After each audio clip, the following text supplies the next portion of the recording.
San Miguel Beermen acquired the rights of Wami Chongson and Andreas Cahilig. Terra Firma Jeep acquired the rights of Dick Manuel and Terence Romeo. Dream ko talaga makapaglaro sa SMB. Dahil eto yung team and gusto ko since my high school days. Sayang di ko lang napakita yung pinaka-the best ko. Thankful ako nakuha ko yung first PBA championships ko sa kanila all-Filipino pa. Kung bilang ako lagi nai-injury. Kaso di yun mapipigilan. Kasama na talaga ang paglalaro ng basketball o kahit anong sports. Forever thankful ako as management ng SMC. Thank you to all the fans who supported me, Dick Manuel said.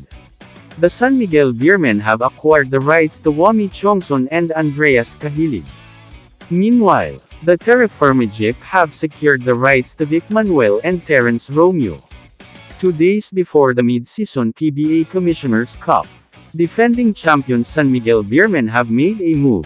In a deal approved by the PBA, San Miguel is acquiring the rights to Wami Chongson and Andreas Cahilig from Terra Firma.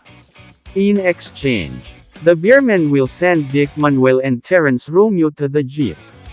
Terence Romeo and Dick Manuel are headed to the Terra Firma Jeep, as the San Miguel Beermen make a mid-season move ahead of the PBA Commissioner's Cup.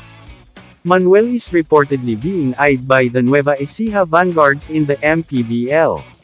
After his contract expires at the end of the conference. While Romeo might take his act abroad.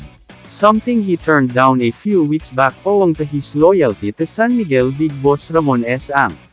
Meanwhile, the trade might be turned into a three-way movement as Northport is reportedly eyeing to reacquire Stanley Pringle for Gio Halalon. Kamusta mga idol? Three Brothers TV para sa sports news and update. Kung bago ka pa lamang dito sa channel ko, pindutin mo na ang notification bell at subscribe button para lagi kang update sa mga sports news.